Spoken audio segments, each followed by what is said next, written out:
Student, आज हम लोग एक इम्पॉर्टेंट टॉपिक का डिस्कस कर रहे हैं। वो क्वेश्चन है आपके लिए relation between national income and economic welfare, यानी टॉपिक का नाम क्या है हमारी राष्ट्रीय आय और आर्थिक कल्याण में संबंध। देखिए, इस टॉपिक को करने से पहले हम एक नेशनल इनकम का डेफिनेशन देखते हैं।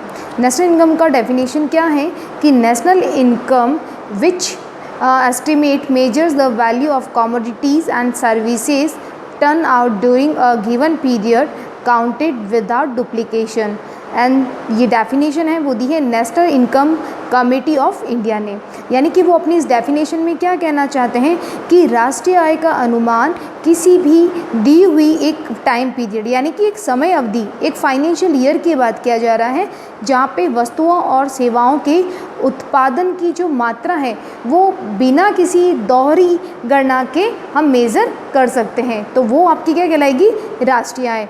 तो देखिए यहाँ पे एक ही बार एंट्री की जा रही है ताकि हम उसको डबल एंट्री नहीं कर पाएँ या उसका डुप्लीकेशन नहीं कर पाएँ। तो राष्ट्रीय आय क्या होगा कि राष्ट्रीय आय एक वर्ष में जितनी भी वस्तुओं और सेवाएं जो हमारे देश में बनाई जाती हैं उनकी जो वैल्यू होती है वो क्या कहलाएगी, राष्ट्रीय आय कहलाएगी। या फिर अगर हम सिंपल सी एक लैंग्वेज में बात करें कि नेशनल इनकम क्या होती है, तो नेशनल इनकम का मतलब होता है कि national income means the value of goods and services produced by a country during a financial year. यानी कि एक वित्तीय वर्ष के अंदर जो देश में हम वस्तुओं का और सेवाओं का उत्पादन करते हैं उसका मूल्य क्या कहलाएगा, राष्ट्रीय आय कहलाएगा। राइट। उसी के बाद में क्योंकि हम यहाँ पे दो मीनिंग का हम लोग रिलेशंस पढ़ रहे हैं, एक है आपका नेशनल इनकम, दूसरा है आर्थिक कल्याण। तो आर्थिक कल्याण का मतलब क्या होता है कि आर्थिक कल्याण का मतलब हो गया इकोनॉमिक वेलफेयर, यानी कि आर्थिक कल्याण कुल कल्याण का वह भाग होता है जिसे प्रत्यक्ष यानी डायरेक्ट व अप्रत्यक्ष रूप से मुद्रा के मापदंड से संबंधित किया जा सकता है। और ये डेफिनेशन देने वाले थे प्रोफेसर पिंगू। यानी कि प्रोफेसर पिंगू ये बताना चाहते हैं कि इकोनॉमिक वेलफेयर वो है जिसे हम अपनी मनी से मेजर कर सकते हैं, यानी मुद्रा से माप सकते हैं, और जिसका जो इफ़ेक्ट होगा वो प्रत्यक्ष अप्रत्यक्ष रूप से हम देख सकते हैं अपना हमारी अर्थव्यवस्था में। यानी आर्थिक कल्याण जो होता है वो टोटल वेलफेयर, जितनी भी हम वेलफेयर की बात कर रहे हैं उससे प्रत्यक्ष और अप्रत्यक्ष रूप से उसका मेजर किससे कर रहे हैं, हम मनी से यानी कि मुद्रा से कर रहे हैं। राइट।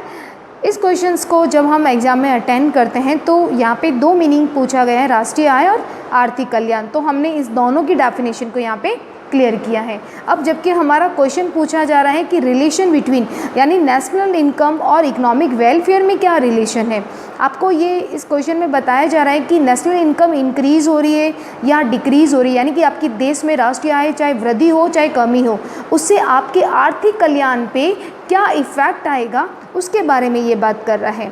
तो इसके इफ़ेक्ट को समझने के लिए यानी या हम कह सकते हैं कि इनके रिलेशंस को समझने के लिए हमने इसको तीन पार्ट में या कि 3 पार्ट्स में डिवाइड किया है। राइट।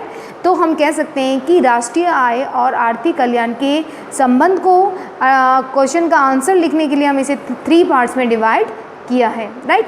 फर्स्ट इज़ अ की फर्स्ट, सेकंड एंड थर्ड।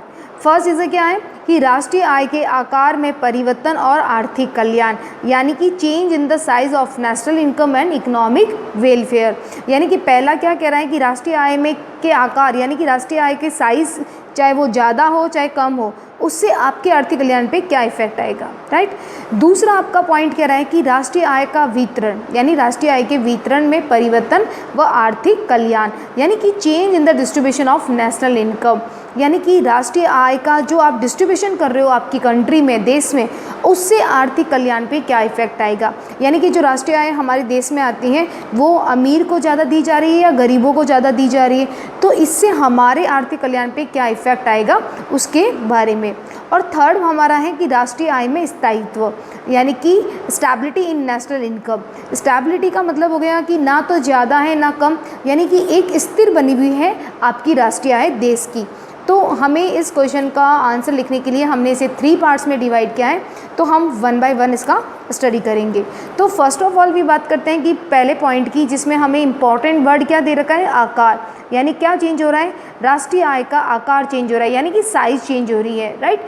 तो फर्स्ट है कि भाई राष्ट्रीय आय के आकार में अगर चेंज हो जाए, तो राष्ट्रीय आय का आकार या तो ज़्यादा होगा या कम होगा। तो हम बात करते हैं कि अगर आपके देश का राष्ट्रीय आय है वो ज़्यादा हो, यानी कि इंक्रीज़ हो रहा हो, तो उस कंडीशन में क्या होगा। तो देखिए फर्स्ट हम कह रहे हैं कि if the national income increase, यानी कि आपके देश की राष्ट्रीय आय क्या हो रही है, वृद्धि हो रही है, यानी आपके देश की राष्ट्रीय आय में वृद्धि हो रही है, तो क्या होगा। तो देखिए नेशनल इनकम जब भी देश की बढ़ती है तो नेशनल इनकम बढ़ने के साथ साथ हमारे देश का उत्पादन बढ़ता है, यानी प्रोडक्शन बढ़ रहा है। तो यहाँ पे आपने देखा कि नेशनल इनकम बढ़ रही है जिससे हमारे देश का उत्पादन बढ़ेगा।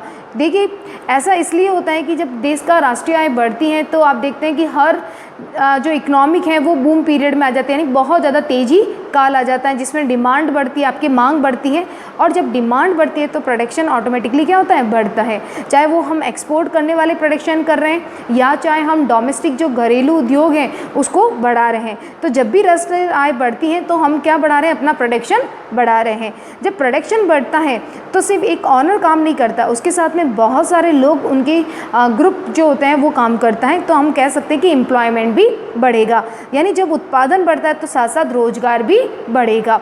जब रोजगार लोगों को मिलता है तो क्या होगा, उससे लोगों की आय बढ़ेगी, इनकम बढ़ेगा। तो देखिए यहाँ पे एम्प्लॉयमेंट जैसे ही बढ़ा तो लोगों की इनकम भी बढ़ गई, यानी लोगों के पास इनकम, परचेसिंग पावर, क्रय क्षमता आ गई है खरीदने की। ठीक है, अच्छा इनकम बढ़ेगी तो लिविंग ऑफ स्टैंडर्ड बढ़ेगा। लिविंग ऑफ स्टैंडर्ड का मतलब हो गया आपका जीवन स्तर। तो यानी कि जब इनकम बढ़ती है तो आप देखते हैं कि हम लोग पहले जो है टाउन में अगर स्टडी कर रहा है तो वो बच्चा हो सकता है कि डिस्ट्रिक्ट लेवल पे स्टडी करे, वो स्टेट लेवल पे या फिर वो नेशनल इंटरनेशनल लेवल पे जाके स्टडी करता है। यानी लिविंग ऑफ स्टैंडर्ड कि आपका जीवन स्तर बढ़ रहा है, चाहे वो शिक्षा में हो, चाहे वो स्वास्थ्य के देख रेख की बात करें, तो लिविंग ऑफ स्टैंडर्ड यानी जीवन स्तर भी बढ़ता है। जब लोगों का जीवन स्तर यानी कि शिक्षा पे खर्च हो रहा है, स्वास्थ्य पे खर्च हो रहा है, तो हम देश का क्या कह सकते हैं कि इकोनॉमिक वेलफेयर भी बढ़ रहा है। तो देखिए डायरेक्ट रिलेशन है किसके बीच में, कि जब नेशनल इनकम बढ़ती है तो इकोनॉमिक वेलफेयर भी बढ़ेगा।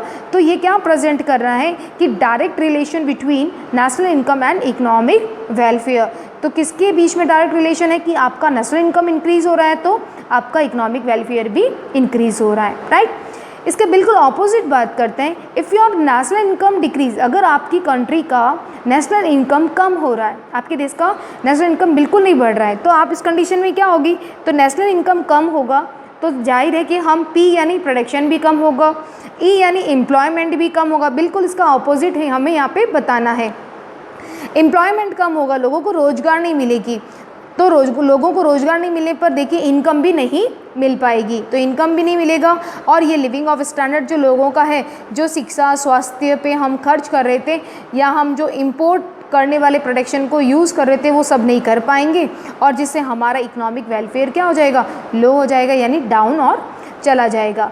तो ये जो सिचुएशन है ये लगभग अभी हमारी प्रेजेंट सिचुएशन कोरोना पीरियड से भी मिल रहा है कि हम लोगों की देश की या हम पूरे विश्व की बात करें तो इकोनॉमिक बहुत डाउन हो चुकी है, जिसे देखिए डिमांड भी इतनी नहीं इंक्रीज़ हो रही है क्योंकि लोगों के पास इनकम नहीं है, तो प्रोडक्शन नहीं हो पा रहा है, लोगों को एम्प्लॉयमेंट नहीं मिल रहा है, लोगों की इनकम रुक सी गई है। और जब लोगों की इनकम रुकी तो लिविंग ऑफ स्टैंडर्ड यानी जो हम लोग शिक्षा पे, एजुकेशन पे जो खर्च करते थे या करने वाले थे वो अब थोड़ा कम हो गया। इसी इकोनॉमिक वेलफेयर भी क्या होता है, डाउन हो जाता है। तो देखिए पहला ये कह रहा है कि नेशनल इनकम का साइज़, अब साइज़ का मतलब क्या होता है, या तो वो बढ़ेगा या कम होगा। तो हमने इसको 2 पॉइंट्स में कवर किया है कि या तो राष्ट्रीय आय बढ़ेगी तो इकोनॉमिक वेलफेयर भी बढ़ेगा, राइट। और दूसरा हमने बात की कि जब राष्ट्रीय आय कम हो जाए यानी साइज़ उसका छोटा बन जाए, स्मॉल हो जाए, तो इकोनॉमिक वेलफेयर भी आपका छोटा सा स्मॉल रूप में कन्वर्ट हो जाएगा।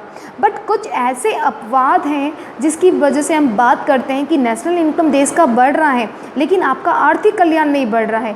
तो ये हमारे जो पॉजिटिव पॉइंट था कि नेशनल इनकम बढ़ रही है तो इकोनॉमिक वेलफेयर बढ़ रहा है, ये पॉजिटिव पॉइंट है क्योंकि देखिए ये बढ़ रहा है तो ये भी बढ़ रहा है। लेकिन कुछ हम ऐसे अपवाद की बात करेंगे जहाँ पे देश का राष्ट्रीय आय तो बढ़ रहा है लेकिन आर्थिक कल्याण नहीं हो पा रहा है, तो इसके पॉइंट का डिस्कस करते हैं हम लोग, ठीक है। तो देखिए ये अपवाद है, इसका फर्स्ट पॉइंट का ही बात कर रहे हैं हम लोग, फर्स्ट का साइज़ का बात कर रहे हैं कि अभी हम लोगों ने क्या किया, साइज़ के बारे में यानी राष्ट्रीय आय के आकार के बारे में डिस्कस किया।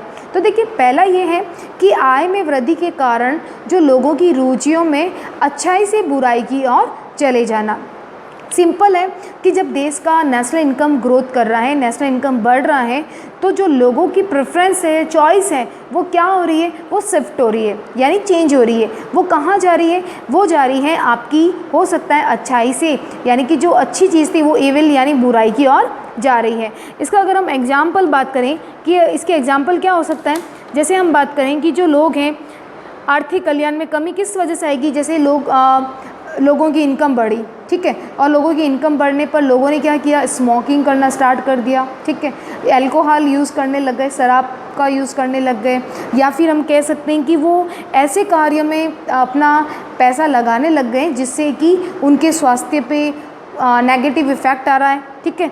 तो उसकी वजह से हम कह सकते हैं कि राष्ट्रीय आय बढ़ने के साथ हमारे देश का आर्थिक कल्याण नहीं हो पा रहा है, क्योंकि लोगों का जो प्रेफरेंस है वो कहाँ जा रहा है, अच्छाई से बुराई की ओर, ठीक है। तो इसमें आपकी बहुत सारी जो बैड हैबिट्स होती है वो इसमें इंक्लूडेड हो जाएगी, कि यानी कि अननेसेसरी आइटम्स पे आप खर्च करने लग गए। क्लियर है आपको।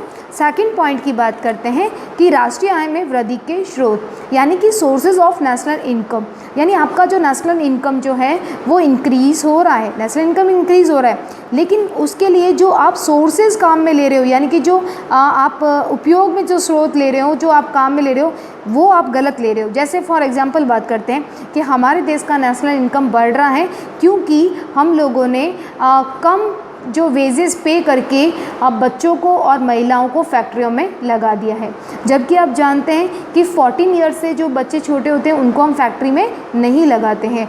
तो हमने अपनी जो इनकम है, नेशनल इनकम, वो किससे ग्रोथ की है, कि बच्चों को और महिलाओं को जॉब पे लगाकर, राइट। सेकंड है कि हमने अपने लेबर या श्रमिक का टाइम पीरियड बढ़ा दिया, यानी कि हम उनसे बहुत ज़्यादा ओवर टाइम करवा रहे हैं, बहुत ज़्यादा काम करवा रहे हैं, और जिससे हमारा नेशनल इनकम बढ़ रहा है। तो देखिए नेशनल इनकम तो बढ़ा, लेकिन लेबर का हमने एक तरह से क्या कर लिया, शोषण कर लिया है, तो हमारा जो स्रोत है वो क्या है, गलत है। और अगर हम बात करें कि हमने यहाँ के अपने लेबर का जो है, उनका जो आराम करने का जो समय होता है, इंटरवल जो टाइम पीरियड होता है, जो रेस्ट टाइम होता है, उसको हमने क्या कर दिया, कम कर दिया। यानी पहले हम रेस्ट करने का टाइम उनको कह सकते हैं कि 40 मिनट्स का टाइम देते थे, और अब हमने सिर्फ 10 मिनट्स कर दिया। क्यों कर दिया, क्योंकि हमें नेशनल इनकम को बढ़ाना है।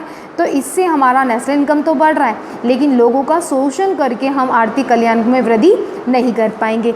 तो ये ऐसे रीजंस होते हैं कि हमारा जो स्रोत होता है वो गलत हो रहा है। तो ठीक है, तो यहाँ पे आपके आ जाएगा कि श्रमिक के काम के घंटे आपने ज़्यादा कर दिए, आप महिलाओं और बच्चों का शोषण करके उनसे काम करा रहे हैं, बहुत ज़्यादा बैड हैबिट्स उनको, बैड कंडीशन उनको प्रोवाइड कर रहे हैं, जिससे कि हम कह सकते हैं कि हमारा जो नेशनल इनकम ग्रोथ कर रहा है वो गलत स्रोत से कर रहा है। तो यहाँ पे नेशनल इनकम तो बढ़ी, लेकिन आर्थिक कल्याण क्या हो जाएगा, आर्थिक कल्याण आपका डाउन हो जाएगा, राइट। तो अभी हमने पढ़ा कि नेशनल इनकम बढ़ती है तो इकोनॉमिक वेलफेयर बढ़ता है, लेकिन कुछ ऐसे अपवाद हैं जिसकी बात हम लोग कर रहे हैं, राइट। थर्ड पॉइंट है राष्ट्रीय आय में वृद्धि होने के साथ निर्धन वर्ग की आय में कमी होना। कभी कभी ऐसा होता है कि राष्ट्रीय आय की ओवरऑल वृद्धि हो रही है, यानी कि सब जगह से इनकम बढ़ रही है, सभी की इनकम बढ़ रही है। तो आप जानते हैं जब सभी की इनकम एक साथ बढ़ेगी तो जो निर्धन, जो आप कह सकते हैं जो हमारी पावर्टी लाइन, जो बिलो पावर्टी लाइन्स होती है, यानी कि जो गरीबी रेखा से नीचे वाले जो लोग होते हैं, उनकी इनकम बढ़ने में बहुत ज़्यादा समय लगेगा, क्योंकि जब हाई लेवल की बढ़ेगी फिर मिड लेवल में बढ़ेगा, फिर जाके जो पावर्टी लाइन के जो बिलो चल रहे हैं, यानी नीचे गरीबी रेखा से चल रहे हैं, उनकी इनकम बढ़ पाएगी। तो हम कह सकते हैं कि राष्ट्रीय आय तो बढ़ी, लेकिन आर्थिक कल्याण नहीं हो पा रहा है, क्योंकि जो निर्धन वर्ग है उनका जो ग्रोथ है इनकम की बढ़ने की, वो बहुत धीरे होती है कंपैरिजन टू दूसरों के, राइट। बात करते हैं हम नेक्स्ट पॉइंट की, फोर्थ पॉइंट की, increasing in production of non consumer goods, यानी कि गैर उपभोग वस्तुओं के उत्पादन में वृद्धि। देखिए नॉन कंज्यूमर गुड्स का मतलब हो गया जो कंज्यूमर को क्या कर सकता है, डायरेक्ट सेटिस्फाइड नहीं करेगा। तो कंज्यूमर गुड्स कौन से होते हैं, consumer goods are those final goods which directly satisfied the wants of consumer, यानी कि जो उपभोक्ता को प्रत्यक्ष रूप से क्या करते हैं, संतुष्ट करते हैं, वो उपभोग वस्तुएं कहलाती हैं। जैसे आप देखते हैं मिल्क, ठीक है, जैसे मिल्क हो गया, या फिर हम कह सकते हैं आपका पेन आप जो यूज़ करते हो, फर्नीचर यूज़ करते हो, जो ब्रेड यूज़ करते हो, राइट। तो जो आप सामग्री जो भी यूज़ करते हो डायरेक्ट, जैसे क्रीम है वगैरह, तो ये कंज्यूमर प्रोडक्ट में आते हैं। कंज्यूमर प्रोडक्ट का मतलब हो गया या तो फिर आप ड्यूरेबल आइटम होते हैं और कुछ नॉन ड्यूरेबल आइटम्स होते हैं। बट आप किसका प्रोडक्शन कर रहे हो? आप तो नॉन कंज्यूमर गुड्स का कर रहे हो, और non consumer goods direct satisfied consumer को नहीं करते हैं। तो सिंपल सी बात है, आपके देश का नेशनल इनकम बढ़ रहा है, आपके देश का नेशनल इनकम बढ़ रहा है, लेकिन किस प्रोडक्शन की वजह से? नॉन कंज्यूमर प्रोडक्शन की वजह से बढ़ रहा है। तो नॉन कंज्यूमर प्रोडक्शन की बढ़ने की वजह से जो कंज्यूमर प्रोडक्शन होगा उसका प्राइस तो हाई हो जाएगा, तो सारे कंज्यूमर्स को सेटिस्फाइड नहीं कर पाएगा, इन्फ्लेक्शन आ जाएगा मार्केट में, तो बहुत ज़्यादा महंगाई का सामना करना पड़ेगा। तो इसमें हम कह सकते हैं कि नेशनल इनकम तो बढ़ा बट इकोनॉमिक वेलफेयर नहीं बढ़ रहा है। अगर हमारा नेशनल इनकम बढ़ता लेकिन वो कंज्यूमर गुड्स की वजह से बढ़ता तो यहाँ पे इकोनॉमिक वेलफेयर पॉजिटिव होता, यानी वो भी बढ़ता। लेकिन यहाँ पे नेशनल इनकम क्यों ग्रोथ कर रहा है? क्योंकि नॉन कंज्यूमर गुड्स की वजह से, इसीलिए इकोनॉमिक वेलफेयर नहीं हो पा रहा है। Are you clear this point? तो ये इसका मतलब हो गया कि गैर उपभोग वस्तुओं के उत्पादन में वृद्धि से हमारा देश का राष्ट्रीय आय तो बढ़ता है, लेकिन हमारा आर्थिक कल्याण में वृद्धि नहीं हो पाएगी। क्लियर? नेक्स्ट पॉइंट है राष्ट्रीय आय में वृद्धि जनसंख्या वृद्धि दर से कम होना। आपके देश का नेशनल इनकम ग्रोथ कर रहा है, आपके देश का नेशनल इनकम जो है वो बहुत ज़्यादा बढ़ रहा है, लेकिन आपकी जो पॉपुलेशन की जो रेट है, पॉपुलेशन की जो वृद्धि है वो इससे ज़्यादा डबल बढ़ रही है। यानी कि पॉपुलेशन रेट है वो बहुत, जनसंख्या आपकी बहुत ज़्यादा बढ़ रही है, किसके कंपैरिजन में? नेशनल इनकम के। तो सिंपल सी बात है कि आपके यहाँ की जो पर कैपिटल इनकम होगी, यानी प्रति व्यक्ति आय जो होगी वो लोगों की क्या हो जाएगी? कम हो जाएगी। क्योंकि आपको पता होगा कि हम अगर प्रत्येक व्यक्ति की अगर आय निकालें तो हम कैसे निकालेंगे कि national income divided by total population, जिससे पर कैपिटल इनकम आती है। अब आपकी नेशनल इनकम तो यहाँ पे बहुत लिमिट है, लेकिन आपकी जो पॉपुलेशन रेट है वो बहुत ज़्यादा हाई लेवल की है, तो लोगों को पर कैपिटल इनकम यानी प्रति व्यक्ति आय लोगों को कम मिलेगी। तो हम यहाँ पे कह सकते हैं कि नेशनल इनकम ग्रोथ तो कर रहा है बट इकोनॉमिक वेलफेयर क्या हो रहा है? आपका कम हो रहा है। आई होप ये फर्स्ट पॉइंट आपका क्लियर होगा साइज़ का। सेकंड बात करते हैं हम लोग, सेकंड पॉइंट है हमारा राष्ट्रीय आय के वितरण में परिवर्तन व आर्थिक कल्याण, यानी change in the distribution. Change in the distribution में हमने इसे 2 पार्ट में डिवाइड किया है। First is a R to P and second is a P to R। R means होता है रिच पर्सन से, यानी अमीर लोगों से आय गरीब लोगों की ओर जा रही है। P मीन्स पुअर लोग, ठीक है, गरीब लोग। यहाँ सेकंड कंडीशन है P to R मीन्स गरीब लोगों से आय कहाँ जा रही है? अमीर लोगों के पास में। अब सिंपल सा है कि जब अमीर लोगों से आय हमारे गरीब लोगों की ओर जाएगी तो वहाँ क्या होगा? यहाँ पे नेशनल इनकम बढ़ने के साथ आर्थिक कल्याण भी होगा। क्यों? इसका जैसे हम बात करेंगे, अगर हम इसकी बात करें तो देखिए, जो अमीर लोग होते हैं या हम कह सकते हैं धनी वर्ग के जो लोग होते हैं, उनकी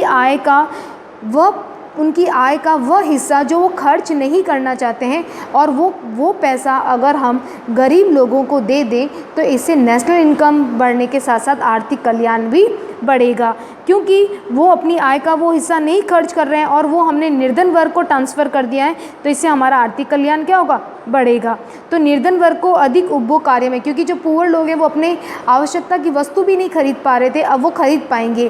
क्यों खरीद पाएंगे? क्योंकि हमने अमीर लोगों का कुछ हिस्सा जो कि वो एक्स्ट्रा जो उनका था, जो वो खर्च नहीं करना चाहते थे, वो हिस्सा हमने किसको ट्रांसफ़र कर दिया? गरीब लोगों को। तो गरीब लोग अपनी आवश्यकता पूरी कर पाएंगे, तो हम कह पाएंगे कि नेशनल इनकम बढ़ने के साथ में आर्थिक कल्याण हो पा रहा है। और अगर हम बात करें कि जब बहुत ज़्यादा जो कह सकते हैं कि जो धनी लोग हैं, वो धनी लोग क्या करते हैं कि आर्थिक कल्याण में वृद्धि कब होगी? जब धनी लोग अपनी आय का एक छोटा सा हिस्सा जो वो गरीब लोगों को हस्तांतरण कर दें या ट्रांसफ़र कर दें, तो इससे हमारे देश का आर्थिक कल्याण में क्या हो सकती है? वृद्धि हो सकती है।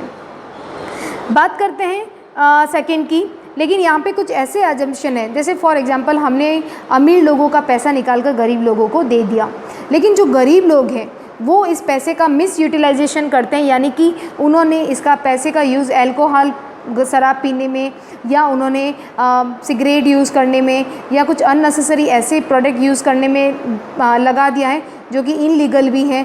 तो देखिए यहाँ पे उन लोगों का हिस्सा हमने निकाल के गरीब लोगों को दिया, लेकिन गरीब लोग क्या कर रहे हैं? उस चीज़ का मिसयूज़ कर रहे हैं। तो यहाँ पे नेशनल इनकम बढ़ने के साथ क्या हो जाएगा? इकोनॉमिक वेलफेयर नहीं बढ़ेगा, क्योंकि ये लोग अपनी चॉइस ही चेंज कर रहे हैं। या फिर हम कह सकते हैं कि जब निर्धन वर्ग को हम आय अधिक होगी तो वो क्या करेंगे, ज़्यादा से ज़्यादा पॉपुलेशन इंक्रीज़ हो सकती है उसकी वजह से, राइट। तो ये आर्थिक कल्याण को नेगेटिव इफ़ेक्ट डाल सकता है।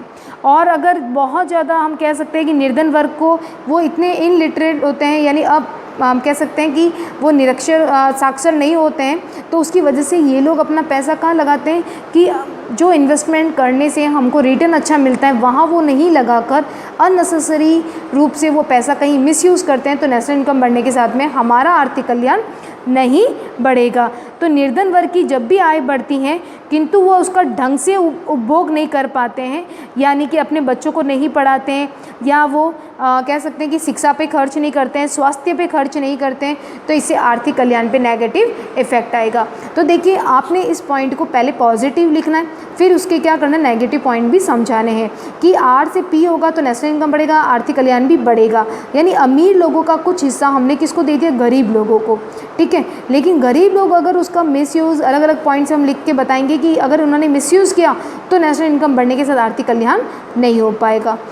उसके बाद बात करते हैं P2R, यानी कि गरीब लोगों का जो पैसा अगर अमीर लोगों को दे दिया तो क्या होगा। देखिए अब गरीब लोगों का पैसा वैसे भी नहीं था उनके पास पैसा, अब उनका कुछ हिस्सा आप अमीर लोगों को दे रहे हैं, तो उनसे क्या होगा, उनसे इस वाली कंडीशन में तो बिल्कुल नेशनल इनकम जो बढ़ने वाली थी वो बिल्कुल इकोनॉमिक वेलफेयर को क्या कर देगी, कम कर देगी। क्यों, क्योंकि अब गरीब लोगों का पैसा अमीर लोगों को दे देंगे तो ये अपने जो आवश्यकता की वस्तुएं हैं वो भी खरीद नहीं पाएंगे, यानी जो नेसेसरी आइटम है वो परचेज़ नहीं कर पाएंगे। तो इससे हमारा जो आर्थिक कल्याण है वो ऑटोमेटिकली क्या हो जाएगा, डाउन हो जाएगा, राइट। यानी कि हम कह सकते हैं कि एक वर्ग में व्यक्ति क्रय शक्ति जो है, आप कह सकते हैं परचेजिंग पावर है जो गरीब की, अगर हम अमीर लोगों को दे देंगे तो इसी इकोनॉमिक वेलफेयर क्या हो जाएगी, डाउन हो जाएगी, राइट। तो चलिए हम बात करते हैं सेकंड की, थर्ड पॉइंट की, राष्ट्रीय आय में स्थायित्व, stability in a national income and economic welfare. अब सिंपल सी बात है, स्टेबिलिटी का मतलब होता है स्थायित्व। ये सबसे इम्पॉर्टेंट वर्ड होता है कि ना तो सरप्लस ना डेफिसिट, ऐसे वर्ड से सबसे ज़्यादा इम्पॉर्टेंट वर्ड होता है स्टेबिलिटी नेशनल इनकम में है, आपकी जो राष्ट्रीय आय है वो निश्चित है, तो हमेशा इकोनॉमिक वेलफेयर अच्छा रहेगा। यानी कि स्टेबिलिटी आपके राष्ट्रीय आय में होती है, जिस देश के राष्ट्रीय आय में स्टेबिलिटी होती है यानी स्थिरता होती है कि राष्ट्रीय आय इतनी निश्चित होगी तो इकोनॉमिक वेलफेयर हमेशा अच्छा रहता है। तो हम कह सकते हैं कि किसी भी राष्ट्र की आय में अगर स्टेबिलिटी है तो उसके आर्थिक कल्याण पर प्रभाव पड़ता है, और जिस देश का स्टेबिलिटी नेशनल इनकम में होती है, मतलब एक राष्ट्रीय आय में वृद्धि एक निश्चित दर से होती रहती है, उस देश का जो आर्थिक कल्याण है वो हमेशा फेवरेबल रहता है, यानी कि अनुकूल रहता है, राइट। यानी जिस देश में राष्ट्रीय आय स्थिर रूप से बढ़ती जाएगी, यानी स्थिर रेट से बढ़ती जाएगी, तो वहाँ पे आर्थिक कल्याण भी क्या होगा, बहुत अच्छे फेवरेबल पॉइंट से अच्छा होगा, राइट। यदि राष्ट्रीय आय में स्थिर दर साथ में होगी तो समाज में बहुत ज़्यादा आर्थिक कल्याण होगा, और आप कह सकते हैं फेवरेबल कंडीशन यानी अनुकूल जो आपका इफ़ेक्ट होगा वो होगा। कैसे, जैसे पर कैपिटल इनकम बढ़ेगी लोगों का जो कंजप्शन एक्सपेंडिचर है यानी उपभोग वह है वो ज़्यादा बढ़ेगा, लोगों को बहुत ज़्यादा मोटिवेशन मिलेगा सेविंग करने का, इन्वेस्टमेंट करने का, तो ये राष्ट्रीय आय में स्थायित्व की वजह से होती हैं। अगर किसी देश के राष्ट्रीय आय में स्थायित्व नहीं होता है तो वहाँ पे बहुत ज़्यादा अनफेवरेबल कंडीशन यानी कि प्रतिकूल जो कह सकते हैं स्थितियाँ उत्पन्न हो जाती हैं, जैसे कि वहाँ पे लोग सेविंग नहीं करेंगे, इन्वेस्टमेंट नहीं होगा, कैपिटल फॉर्मेशन नहीं होगा, पूंजी जो निर्माण है वो नहीं होगा, लोगों में उपभोग करने की क्षमता नहीं होगी, क्रय करने की क्षमता नहीं होगी, और हमारा जो इकोनॉमिक वेलफेयर है वो डाउन हो जाएगा, आर्थिक कल्याण। तो आज हम लोगों ने एक इम्पॉर्टेंट टॉपिक का डिस्कस किया था कि रिलेशन बिटवीन किसके बीच में, राष्ट्रीय आय और आर्थिक कल्याण के बीच में। तो फर्स्ट ऑफ ऑल हमने क्या किया, इसको दो डेफिनेशन से समझा, राष्ट्रीय आय की डेफिनेशन भी हमने चेक की थी और आर्थिक कल्याण भी। फिर उसके बाद में हमने इसे 3 पार्ट में डिवाइड किया, एक साइज़ का, यानी राष्ट्रीय आय का आकार परिवर्तन हो जाए, राष्ट्रीय आय के वितरण में कैसा हो और राष्ट्रीय आय में स्थायित्व हो। तो स्थायित्व में भी देखिए ये जो तीनों पॉइंट हैं उसमें आपको एक एक पॉजिटिव पॉइंट लिखना है, फिर उसके अपवाद लिखने हैं। तो यहाँ पे मैंने इसका पॉजिटिव पॉइंट आपको इंक्रीज़ और डिक्रीज़ दोनों बताया, उसके बाद कुछ फर्स्ट के अपवाद बताए, राइट। उसके बाद में हमने बात की थी डिस्ट्रीब्यूशन की, जिसमें R to P, rich to poor और पुअर टू रिच वाली कंडीशन बताई। इसमें आपको पॉजिटिव नेगेटिव दोनों बातें बतानी है कि जब रिच टू पुअर होगा बहुत अच्छा है, इकोनॉमिक वेलफेयर बढ़ेगा, लेकिन अगर गरीब लोग इसका मिसयूज़ करने लग जाएं, अलग अलग यूज़ करने लग जाएं, क्योंकि वो क्या होते हैं प्रशिक्षित नहीं होते हैं, तो वो अपनी इनकम का इतना अच्छा यूज़ नहीं कर पाएंगे, तो उससे क्या इफ़ेक्ट होगा। और स्टेबिलिटी में भी आपको बताना है कि देश की अगर राष्ट्रीय आय में स्थिरता है तो वो अच्छी रहेगी पूरे रोजगार इनकम के लिए। अगर जिस देश की राष्ट्रीय आय में स्थिरता नहीं होती है, स्थिर दर से नहीं बढ़ती है, तो वहाँ पे इकोनॉमिक वेलफेयर हमेशा नेगेटिव रहता है। आई होप आपको ये समझ में आया होगा। Thank you.